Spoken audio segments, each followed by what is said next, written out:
El año es 1907. Un sol otoñal y fresco se alza sobre Nueva York mientras te diriges a tu banco para retirar algo de efectivo. Solo que un guardia en la puerta te bloquea el paso. Preguntas por qué. Nadie responde. Dentro, los libros contables se cierran. Para la tarde te enteras de lo impensable. Te prohíben tocar tus propios depósitos, ni un centavo. Esta fue la vida cotidiana de miles durante el pánico de Wall Street de 1907. Un shock encendido por dos hombres, de los que la mayoría nunca había oído hablar. Hombres convencidos de que podían doblegar los mercados para hacerse ricos rápidamente. Su apuesta detonó y, en cuestión de días, el crédito se rompió. Las tasas del dinero a un día saltaron de cifras de un dígito a cifras de 3 dígitos, y el miedo empapó las calles. Las acciones en la bolsa de Nueva York se desplomaron hasta acercarse a la mitad de su valor anterior. Las materias primas se dieron más de una quinta parte. Las quiebras aumentaron en porcentajes de 2 dígitos, y en el centro de esta tormenta estaban Augustus Heinze y Charles W. Morse, ambiciosos, ingeniosos y catastróficamente imprudentes. Para ver cómo se preparó la mecha, debemos mirar un año antes, cuando la economía estadounidense ya tambaleaba. Por cierto, si amas el dinero, suscríbete al canal y deja un me gusta. Ahora continuemos. En abril de 1906, San Francisco fue golpeada por un terremoto y un incendio cataclísmicos. Murieron unas 3,000 personas. Las pérdidas alcanzaron unos 400 millones de dólares, decenas de miles de millones hoy. Las aseguradoras británicas debían pagos enormes, y el oro para satisfacer esas reclamaciones se drenó desde Londres. El Banco de Inglaterra elevó su tipo de descuento. Los financieros estadounidenses, atados a los flujos globales de oro, endurecieron el crédito en respuesta. El dinero se adelgazó. Los bancos cuidaron sus reservas, los negocios se estancaron. En ese escenario frágil entraron nuestros dos protagonistas. Uno, un especulador del cobre golpeado pero audaz. El otro, un magnate pulido que había hecho un imperio con hielo e influencia. Ambos vieron oportunidades donde otros veían peligro. Primero, conoce a F. Augustus Heinze, uno de los llamados reyes del cobre de Montana. Heinze se hizo famoso por luchar contra el conglomerado Amalgamated Copper, un trust ligado a Standard Oil. No era un cruzado por el juego limpio, era un táctico que convertía los estatutos en espadas. En 1895 adquirió la mina Rarus, pared con las concesiones de Amalgamated, y luego emprendió una guerra en 2 frentes. Demandas con jurados a medida en la superficie y tunelado agresivo bajo tierra. Sus cuadrillas condujeron galerías por debajo de linderos vecinos, irrumpieron y se llevaron mineral rico por más de 1 millón.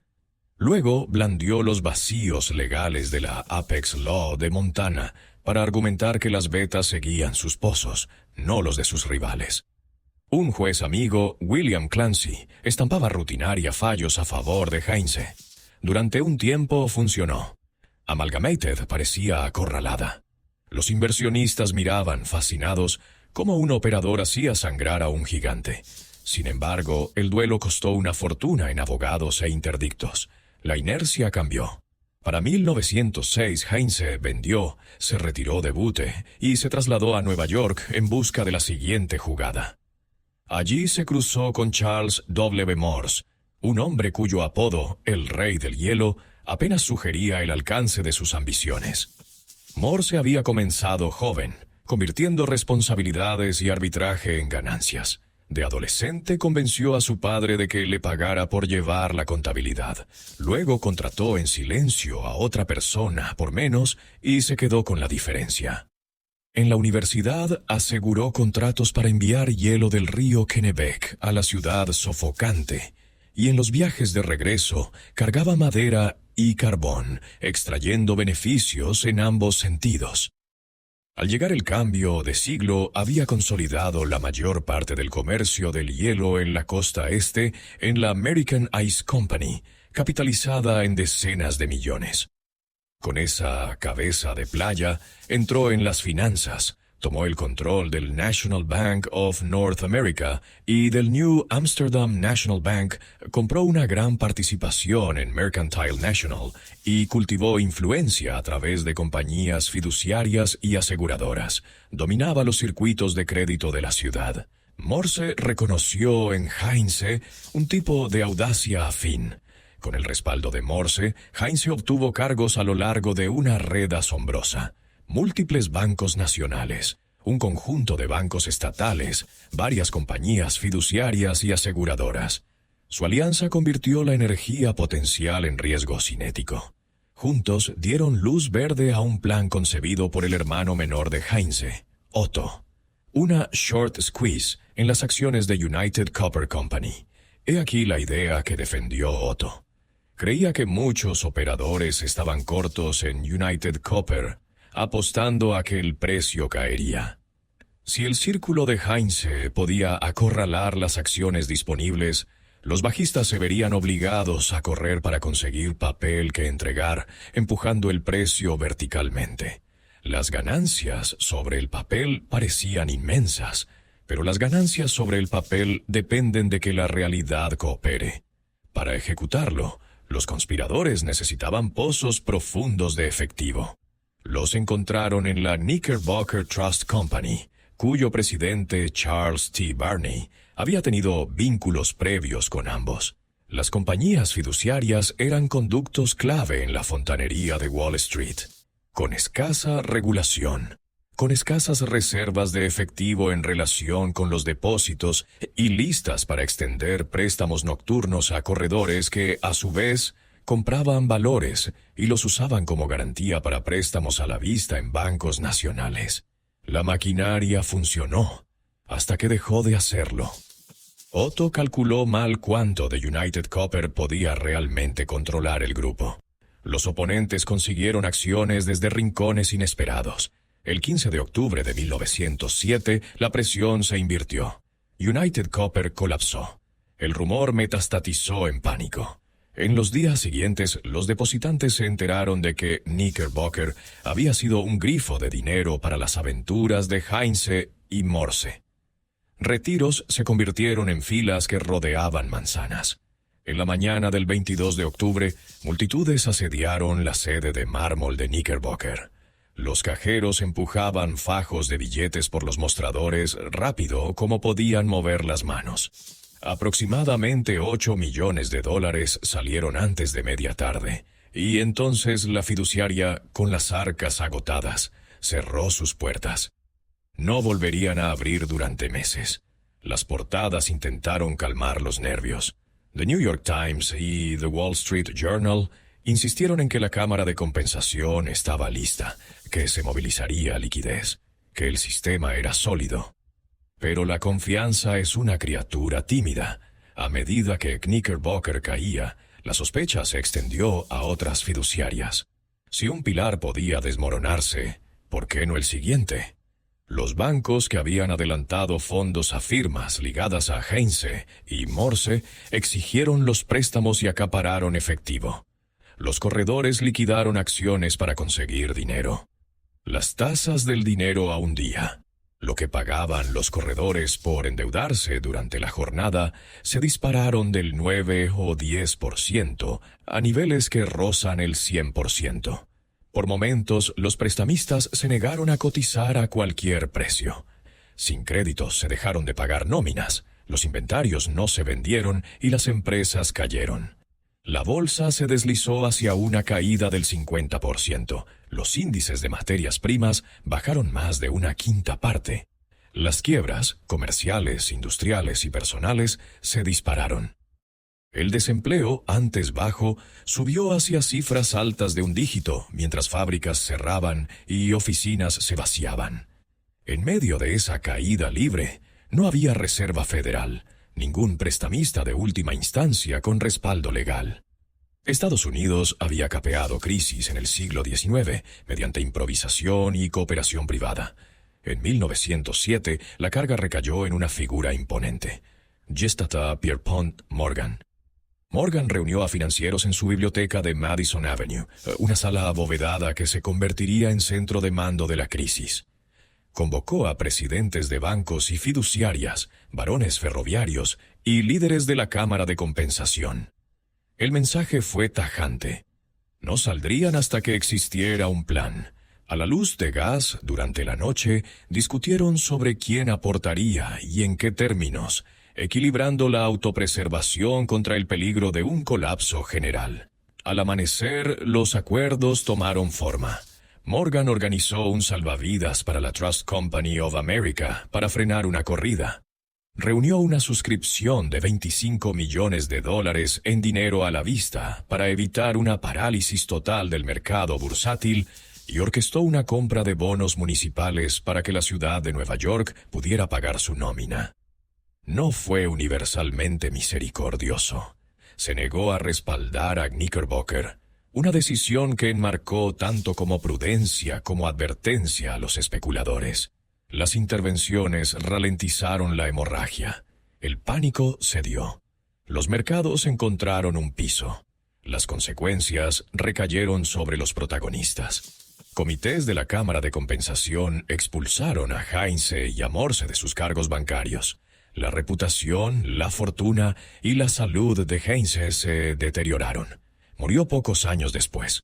Otto, que había ideado la presión, fue expulsado de la Bolsa de Nueva York y desapareció de los titulares. Morse fue procesado por delitos federales relacionados con irregularidades bancarias.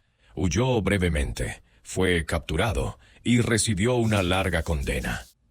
Encarcelado, se cruzó con Carlo Ponzi, cuyo nombre pronto sería sinónimo de un arquetipo de fraude. Aunque qué pasó entre ellos sigue siendo especulativo. La reacción pública ante el mando de Morgan mezcló gratitud con inquietud. ¿Merecía algún ciudadano privado, por muy cívico que fuera, una influencia amplia sobre las arterias del crédito nacional?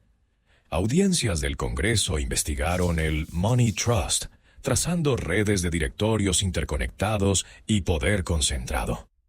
De ese escrutinio y del recuerdo de la convulsión de 1907, surgió un movimiento para la reforma de la banca central. En 1913, el Congreso creó el sistema de la Reserva Federal para proporcionar moneda elástica y actuar en extremis como prestamista de última instancia, funciones que en 1907 habían descansado en los hombros de un financiero y una red de fondos ad hoc. Un siglo después, la rima sería inconfundible. En 2008, conductos de la banca en la sombra y grandes bancos de inversión se congelaron. La quiebra de Lehman Brothers reflejó la caída de Knickerbocker, una institución fuera de la red de seguridad, colapsando y transmitiendo choques a contrapartes y a los mercados monetarios. El apoyo de emergencia para Bear Stearns se pareció a los rescates anteriores de prestamistas vulnerables, donde Morgan había reunido capital privado. La respuesta moderna fusionó el Tesoro, la Reserva Federal y el Congreso. La resaca trajo nuevas leyes, la ley Dodd-Frank, que endurecieron la supervisión, probaron regímenes de resolución e intentaron empujar los riesgos hacia una luz más clara. Épocas distintas, física similar. Cuando el apalancamiento se encuentra con la incertidumbre, una chispa puede convertirse en una conflagración. Así, el pánico de 1907 se erige tanto como advertencia como historia de origen. Expuso lo quebradiza que puede ser la confianza cuando la liquidez es escasa y la gobernanza está fragmentada. Mostró cómo las compañías fiduciarias, operando con bajas reservas y enlaces con préstamos a corredores, podían amplificar los temblores. Reveló cómo operadores carismáticos, impulsados por el éxito en un ámbito, pueden excederse desastrosa en otro. Sobre todo, enseñó una lección aún relevante hoy. En finanzas, la ambición descontrolada y las interconexiones opacas no arriesgan fortunas individuales, ponen en peligro comunidades enteras. Si quieres entender por qué Estados Unidos construyó un banco central, por qué las cámaras de compensación estandarizaron la garantía y por qué el dinero a la vista ya no se dispara rutinariamente a alturas usurarias, vuelve a aquel luminoso octubre cuando los clientes presionaban contra puertas cerradas, Cuando los periódicos rogaban calma, incluso mientras los teléfonos crepitaban malas noticias, y cuando un puñado de hombres en una biblioteca decidió si los mercados abrirían a la mañana siguiente. Los detalles difieren según las épocas. El ritmo es familiar. La historia puede no repetirse, pero en 1907 y en crisis posteriores, sin duda, rimó. Para comprender por qué las compañías fiduciarias se sentaron en el epicentro, considera cómo funcionaba la cadena de financiación diaria de Wall Street. Los corredores compraban acciones con dinero prestado. Por la mañana, una fiduciaria adelantaba fondos con escasa garantía. Por la tarde, los corredores empeñaban esos mismos valores en bancos nacionales para préstamos a la vista y luego devolvían a las fiduciarias al final del día. Cuando se difundían rumores sobre la solvencia de una gran fiduciaria, ese delicado relevo se rompía. Un traspaso fallido se propagaba por libros y balances. Los inventarios no podían financiarse. Las llamadas de margen se multiplicaban. Los vendedores superaban a los compradores. Incluso las empresas fuertes, si se veían obligadas a liquidar, se veían débil en el papel. El pánico no es un sentimiento. Es un proceso mecánico de ventas forzadas y ofertas que se evaporan. Un motor que se alimenta de sí mismo hasta que una fuerza externa traba los engranajes. Las asociaciones de la Cámara de Compensación intentaron servir como esa fuerza externa. En pánicos anteriores habían emitido certificados de préstamos de la Cámara de Compensación, instrumentos casi monetarios, usados para saldar balances entre bancos miembros cuando faltaba efectivo. En 1907 volvieron a imprimir certificados, permitiendo a las instituciones conservar efectivo para los depositantes mientras seguían cumpliendo obligaciones entre sí. Los comerciantes a veces aceptaban esos certificados con descuento. Las fábricas pagaban a los trabajadores con vales. Era un parche, no una cura, pero le compró tiempo a Morgan para alinear respaldos más firmes. Dentro de la biblioteca de Morgan, el legendario lock-in se volvió leyenda. Extendió informes de llamadas y estados de examinadores sobre una larga mesa. Apartó a los ejecutivos uno por uno y exigió números francos, reservas, exposiciones, corridas en curso. Formó comités para inspeccionar rápidamente las compañías fiduciarias, distinguiendo entre entidades solventes pero ilíquidas y aquellas que no podían salvarse. Hombres paseaban bajo vitrales, escuchaban el zumbido de la ciudad afuera y hacían promesas que detendrían o acelerarían la corrida del día siguiente. El drama fue teatro cívico de finanzas, una demostración de que alguien, en alguna parte, estaba al mando. Para el público, las historias humanas fueron crudas. Los depositantes formaban filas en la acera al amanecer con libretas apretadas en sus guantes. Los empleados contaban hasta acalambrarse. Los policías contenían multitudes cuando se cerraban las puertas. En los inquilinatos, los sobres de pago se adelgazaban. En los almacenes, las pilas de mercancías quedaban inmóviles. Los ferrocarriles pospusieron pedidos de rieles y vagones. Las minas redujeron turnos. Los tenderos sumaron cuentas sin pagar. Las estadísticas del pánico, índices bursátiles a la mitad, una quinta parte menos en materias primas, fallas subiendo más del 40%, no eran más que agregados de miles de esos momentos. La villanía también no fue caricaturesca, sino estructural. La brillantez legal de Heinze se afiló en las catacumbas de Butte, donde la geometría de las vetas y las leyes decimonónicas podían producir veredictos sorprendentes. La construcción del imperio de Morse requería franquicias de ciudad, favores políticos y una habilidad para tejer activos dispares en una red autorreforzada. Ninguno de los dos inventó la codicia. Ambos explotaron grietas entre la ley y la práctica. Cuando su operación en United Copper falló, expuso cuánto del edificio de Wall Street se apoyaba más en la confianza que en el capital. Considera también el entorno informativo. Las noticias viajaban por telégrafo, los rumores de boca en boca, los titulares por ediciones matutinas y vespertinas. Una fe de ratas impresa al anochecer no podía borrar un susurro iniciado al mediodía. Hoy, los mercados se actualizan al milisegundo. En 1907, la demora alargó la vida del miedo. Cada hora que un banco no mostraba fortaleza, alimentaba la sospecha. Por eso, Morgan priorizó actos visibles, declaraciones públicas, fondos anunciados, inspectores enviados a la luz del día. Entendía que el teatro en crisis es política. Tras el regreso de la estabilidad, comenzó la investigación. El comité Peugeot en la Cámara de Representantes deshizo directorios entrelazados que vinculaban ferrocarriles, industriales y bancos con un puñado de escritorios de socios. Sus hallazgos no ilegalizaron el monopolio de la noche a la mañana, pero enmarcaron un argumento mayor: que la nación requería moneda elástica y un mecanismo centralizado para añadir o retirar liquidez según las estaciones y los choques. De reuniones de alto nivel en Jekyll Island y compromisos legislativos emergió el sistema de la Reserva Federal, 12 bancos regionales bajo una junta en Washington, facultados para descontar papel, fijar reglas de reservas y actuar como prestamista de última instancia. ¿Habría detenido la Reserva Federal el fiasco de United Copper? No, los errores especulativos son parte de los mercados.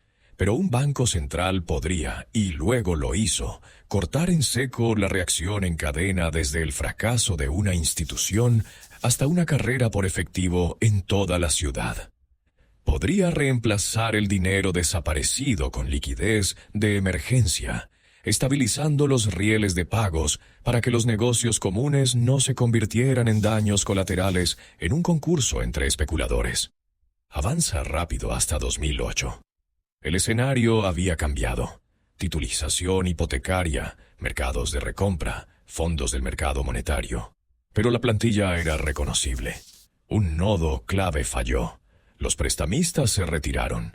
Las cadenas de financiación se rompieron. Las autoridades improvisaron. Donde Morgan encerró banqueros en una biblioteca, los funcionarios modernos se reunieron en salas de guerra y videoconferencias. Donde antes fluían certificados de la Cámara de Compensación, líneas de swap de bancos centrales y facilidades para papel comercial ocuparon su lugar.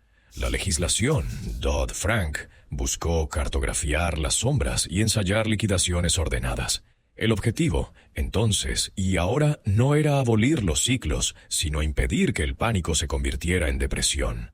Al contar la historia de 1907, es tentador centrarse en héroes y villanos. Sin embargo, las lecciones más duraderas son institucionales. Impor los requisitos de reservas. Importa la transparencia. También los sistemas de liquidación, los estándares de garantía y la fontanería mundana de las finanzas. Cuando cualquiera de esas piezas es frágil, historias como la de United Copper encuentran yesca. Y cuando esas piezas son resilientes, incluso choques fuertes pueden absorberse sin puertas cerradas y pisos de negociación en silencio.